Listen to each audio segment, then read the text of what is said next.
Mwanangu Sifa, vita umevipiga, imani umeilinda, na mwendo umeumaliza. Ninao ujasiri wa kulitumia andiko hili juu ya maisha yako, kama ilivyoandikwa katika kitabu cha Timotheo wa pili sura 4 mstari wa 7, ambapo Mtume Paulo aliwahi kusema, vita nimevipiga vita vilivyo vizuri, mwendo nimeumaliza, na imani nimeilinda. Sifa, binti yangu, najua umevipiga vita vizuri vya imani.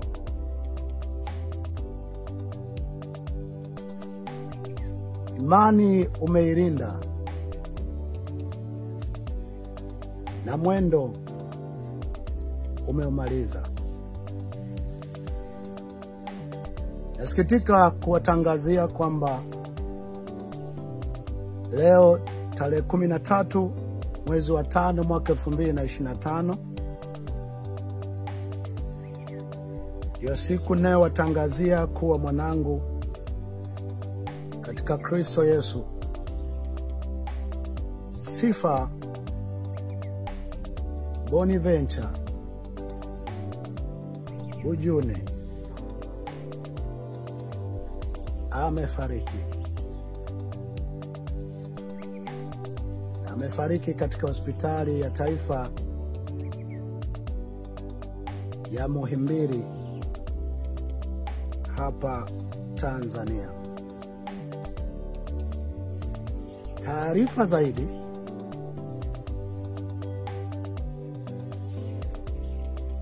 za msiba takapokuwa na mipango ya mazishi takavyokuwa, mtaletewa muda mchache mara baada ya mawasiliano kukamilika. Lakini taarifa hii ya awali ninakutolea nikiwa hapa Dar es Salaam, ambapo kwa sehemu kubwa mipango yote ndipo itakapofanyika. Mpaka muda huu naongea na wewe, niko hapa Kigamboni Geza Juu, karibu na zilipo ofisi za wilaya ya Kigamboni.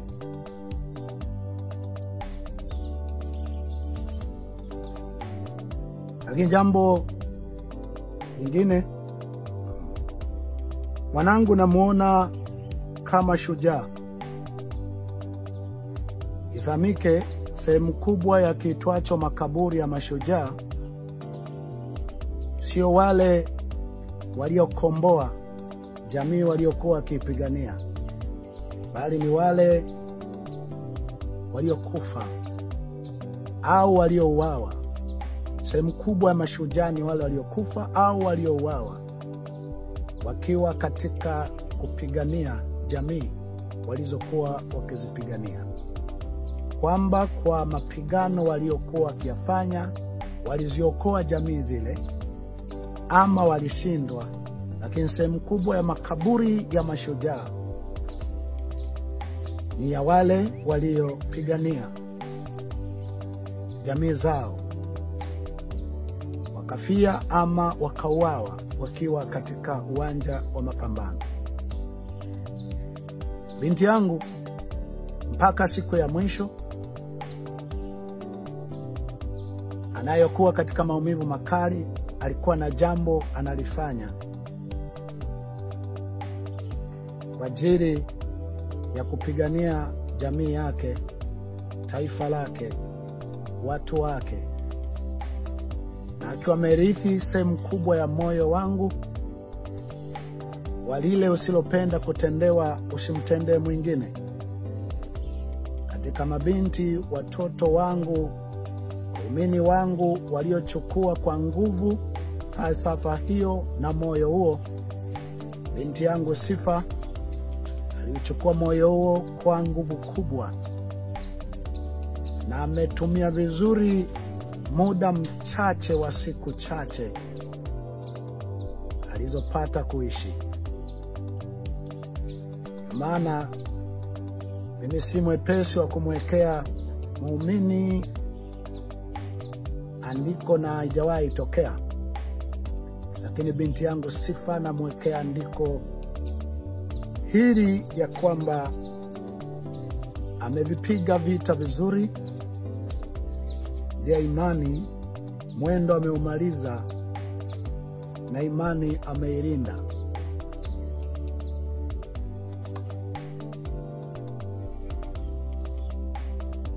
Jambo la tatu, mtu yote unaweza ukajiuliza kwamba je, pana ujumbe wote umetumwa kwangu, kwa mke wangu, ama kwa kanisa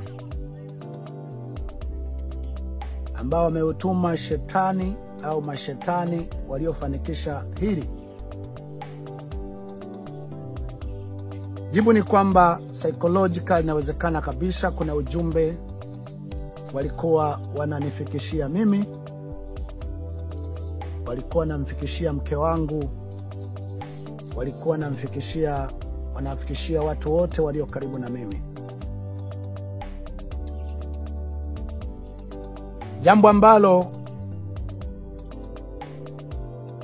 nataka ufahamu kabisa, nimesema mara kadhaa, siku ambapo Afrika tutakuja kwanza kupambana na shetani mwenyewe, inawezekana ndipo ukombozi wetu utakuja kutokea. Wazungu wenzetu, shetani ni mistakes, ni makosa ya kibinadamu, ni mipango miovu wanayopanga wanadamu kuharibu jamii, kuharibu maisha ya mtu. Sisi Afrika, shetani ni hewa, shetani ni bahari, shetani ni giza. Ndio maana hata mtu anapolalamika akitaka wewe mwanadamu utimize wajibu wako, kwa sababu 98-99 ya Mungu ni binadamu. Mungu alimwokoa Paulo kupitia watu waliomshusha chini ya kapu kwenye ukuta.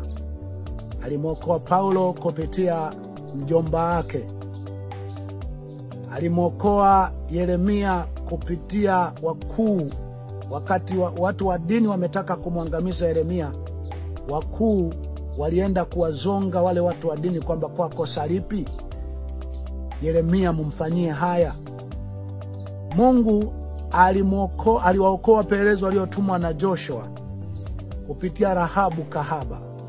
Mungu alimwokoa Musa kupitia Yethro ambaye alimkaribisha nyumbani kwake, Ibrahim na wengine wote. Kwa sehemu kubwa Mungu alipokoa alitumia watu, na wale watu waliwaokoa watu wale kutoka kwenye mikono ya watu waliokuwa wamepanga mabaya.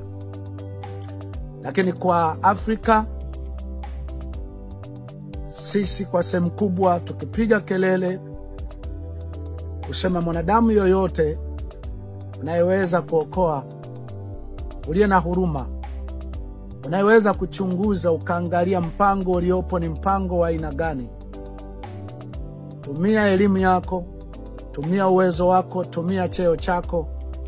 Sehemu kubwa wa Afrika huwa mnasema muombe Mungu ndiye akusaidie, lakini kiukweli 98-99 ya Mungu ni wanadamu hawa utakaponyenyekesha, utakapoongea vizuri na binadamu, wana sehemu 99% ya ukombozi bila hata kumwomba Mungu. Ndio maana imeandikwa ya kwamba lisilowezekana kwa wanadamu kwa Mungu inawezekana, ikiwa inamaanisha kwa 100% kubwa mambo Mungu, ukombozi wake, wokovu wake, msaada wake, faraja yake ameiweka kwa wanadamu. Sasa swali limeoji, kuna ujumbe wote umetumwa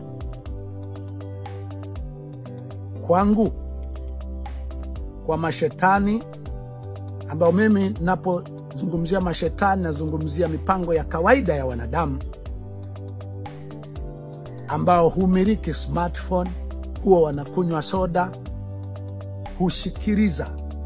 Na nazungumziaga mashetani wanadamu, yani hivi wamesubiri kwa hamu sana mashetani hayo, Mbarikiwa taongea nini?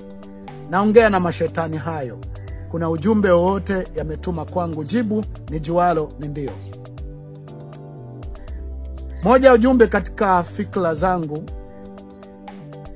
umeanzia kwanza wakati fulani Sifa alikamatwa na jeshi la polisi kwa sababu aliimba wimbo wa kwamba Mbarikiwa amelalamika mtoto wake ameuawa lakini hamfanyii kazi, mnatuona nyani tu. Watu wa Ngorongoro wanalia juu ya maeneo yao lakini hamfanyii kazi, mnatuona nyani tu. Ni wimbo ambao wengi mlipata kisa hicho. Alipokamatwa na kukalishwa kituo cha polisi siku 6, alikalishwa kituo cha polisi siku 5-6 peke yake kwenye chumba ambacho kwa muda mwingi alikuwa akiwa peke yake, na siku moja akaenda kulala magereza pale Rwanda. Kwa sehemu kubwa ambapo ndipo tatizo lake lilianzia. Kwa sehemu kubwa nimeoji pale mwanzoni nilipokuwa nimetoa clip ya kwanza kwamba nisaidieni kama kuna mtu unaweza ukajua kuna kinachofanyikaga mtu akiwa kwenye kituo cha polisi ama magereza, lakini inawezekana wote hamjui. Lakini kwa sehemu kubwa tatizo lilimwanzia hapo, lakini likaja kuwa kubwa siku chache zilizopita. Wakati ule nilitoa ujumbe, nisema najua mnayenitafuta ni mimi. Najua mnataka kujua nina nguvu gani. Shetani yoyote uliye nyuma ya mpango wa kumkamata binti katika jambo kama hili, kumkalisha siku 6 sehemu yenye baridi, sehemu yenye baridi kali kwenye Lumande, kituo cha polisi cha Central Mbeya, yeyote uliye push, yeyote uliye na maslahi juu ya kumkalisha binti yangu pale, najua kuna ujumbe unanitumia. Na moja ujumbe huo ni kutaka kujua nyuma ya Mbarikiwa kuendelea kupinga mabaya. Mbarikiwa nyuma yake anatumwa na nani? Nani wanaweza kumsaidia siku ya tatizo? Na mara kadhaa mimi nimwambia nyuma yangu kuna haki tu, kuna moyo wa huruma tu, kuna moyo tu wa kukwambia usilopenda kutendewa usimtendee mwingine. Ni hicho tu, ni ule moyo uliokuwa kwa Yesu. Na wengine mnasema kwa nini sasa mashetani wanadamu wa kudhuru? Hata Yesu na mitume na watu wa Mungu walidhuriwa na watu waliopanga mipango mibaya juu yao. Kwa hiyo wakati ule nisema nadhani huu ni ujumbe umetumwa ili kupima nguvu inayoweza ikawa nyuma ya Mbarikiwa. Na wakati huu Waswahili wanasema wasiwasi ni akili. Wakati huu na hisi inawezekana kabisa. Inawezekana kabisa kuna ujumbe umetumwa. Tuone nani anaweza kukusaidia Mbarikiwa ikiwa tutakukabili sisi mashetani, tutakukabili kibiolojia, kisayansi, kwa namna za kawaida. Niseme wanadamu hawa wana 99% ya Mungu, hawa waweza kunisaidia. Wasiponisaidia, Mungu kwa ile 1-2% ya uungu wake anaweza akanisaidia. Lakini hata asiponisaidia, sijutii kuwa mtu mwema, sijutii kupinga mabaya. Kwa sauti inayofanya wabaya washtuke, wasikie, wajue kuna mtu kasema na kuna watu wameanza kuangazia ubaya wetu ulivyo. Sijutii. Niko hivyo, nitabaki hivyo bila kujalisha nitaishi siku moja ama nitaishi miaka yoyote ya machozi nitakayoishi. Na natoa angalizo, kama kuna mtu ambaye wewe unaona bado tuendelee kumuona shetani ni kisichojulikana, ni hewa, ni katika ulimwengu wa roho, hakuna shida. Naweza kaendelea kuona hivyo, naweza kaendelea kupambana naye hivyo. Lakini kumbuka, wakati fulani wakati naongelea sana mauaji, utekaji, dhuluma na uonevu, watu wengi mlikuwa mkisema huna hekima, umechanganyikiwa, unahitaji counseling. Lakini leo nimeona nikaribia mnawashangana kuwashambulia sana wahubiri ambao hawazungumzi mauaji, utekaji, dhuluma, uonevu. Na ukumbuke wakati ule niliongea sana, nikisema wakati huu mambo hayajawa wesi, wakati huu mambo hayajaribika sana. Njoni tuzungumze. Njoni kila mmoja tatizo la mwingine, kilio cha mwingine, maumivu ya mwingine yaone kama yako. Simamisha biashara, kazi, manufaa. Wengi mliniona wakati ule sina hekima, nimechanganyikiwa kwa sababu ya kuuawa kwa mwanangu ama kupotea kwa mtoto wangu wa pekee. Lakini leo nayo furaha kusema hata kama nitaondoka kwenye hii dunia, nimeacha watu 1% mmefahamu kupinga mauaji, kupinga utekaji, kupinga uonevu, kupinga rushwa, kupinga dhuluma. Kwa kutaja dhuluma ilipofanyika, mauaji yalipofanyika, utekaji ulipofanyika, kumtaja anayeonekana ndiye aliyefanya kwa namna inayoonekana ndivyo alivyofanya, ndiyo kuhubiri.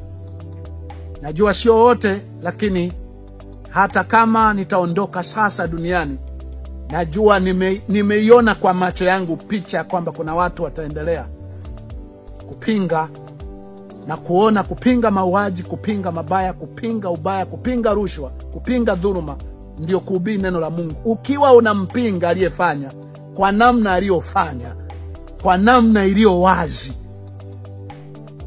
kwa jina lake ama kwa mazingira sawa na alivyofanya, sawa na alivyofanya akina Yohana kwa Herode, akina Nathani kwa Daudi, akina Elia kwa Ahabu. Mwisho,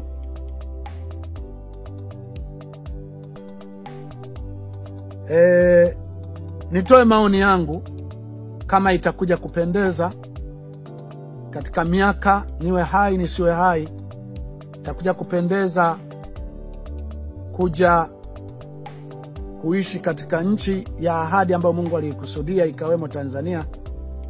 Ninaomba jambo hili muje mlikumbuke miongoni mwa mambo mengi yaliyofanya nchi yetu, sijui ni kwa kiasi gani, lakini kwa baadhi yetu amekuwa ni mahali pa majuto, pa kilio kwa siku nyingi.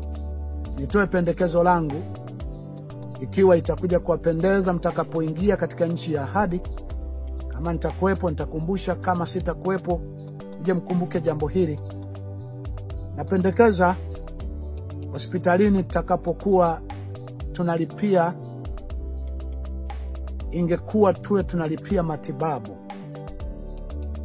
tusiwe tunalipia kile kinachofanywa chochote. Nikimaanisha matibabu, tuwe tunalipia ikiwa tatibiwa, ikiwa tatizo husika litapatiwa ufumbuzi. Nimesikia katika moja nchi zilizoendelea, ukisema naumwa zinakutibu kwanza, ndipo zinakupa gharama. Hazianzi kuuliza asset utatulipa nini. Hazianzi kuangalia uwezo wako. Cha kwanza zinaangalia kutatua lile tatizo, kwa sababu wao uhai ndio utajiri. Uhai ndio maendeleo. Ikiwa nchi yetu itakuja kuingia katika nchi ya ahadi ambayo Mungu ameikusudia, naomba ije ifike wakati tuje tuwe tunalipia matibabu, kwa maana ya kwamba tulipie kinachowezekana, kwa sababu yule mtu katika zile nchi akifariki, wale watu hawana uwezo wa kulipia, hakuwa na asset yoyote, huwa hawana cha kumfanya. Kwa hiyo naamini pia katika nchi yetu inaweza ikaja kuwa ni hatua ya maendeleo, lakini pia inawezekana matabibu wetu, sijui sana kwa sasa, lakini inawezekana watatumia na wasimamizi wao watatumia kila njia kuhakikisha mtu huyu ana survive, kwa sababu huenda malipo yanaweza yakalipwa ikiwa watafanya kazi ya kuokoa uhai, kutibu kwenyewe. Nje na hapa yamenikuta, ndio maana kila kinachonikuta naweza nikakitumia kufundishia wengine. Paka hapa nadhani zaidi ya milioni 678 zimetumika kwenye matibabu tu ya kawaida, na baadhi kwa sababu sasa hatuna elimu, hatuna uelewa, mengine ni unaletewa tu kwamba deni ni hili, kabla unakuwa hujapewa ufafanuzi kama litakuwepo, na wakati huo unakuwa huna nguvu ya kuhoji sana, kwa sababu kwanza uko kwenye pressure. Natakiwa ndugu yako itumike njia yoyote, kama kuna fedha ipo itumike, lakini atoke kwenye shida hiyo. Kwa hiyo hayo ni maoni yangu. Ikiwa nchi yetu itakuja kuingia katika nchi ya ahadi ambayo Mungu alikusudia na kuyaidia, takao kuwepo, kumbuke na hili. Ikiwa nitakuwepo kwa machozi yoyote, nitakumbusha hili. Inna lillahi wa inna ilaihi rajiun. Sisi ni wa Mwenyezi Mungu, na kwake tutarejea. Buriani shujaa, binti yangu Sifa, umevipiga vita vilivyo vizuri, mwendo umeumaliza, na imani umeilinda. Hii ni sauti ya mtu aliyetoka gerezani. Anasema, itengenezeni njia ya Bwana, nyosheni mapito yake. Heri mtu atakayeteswa, atakayefungwa, atakayeuawa, ama afae katika Bwana tangu sasa, apate kupumzika mara baada ya taabu yake. Tazama, Mungu mwenye haki yu karibu kuja. Hii ni maana neno Maranatha.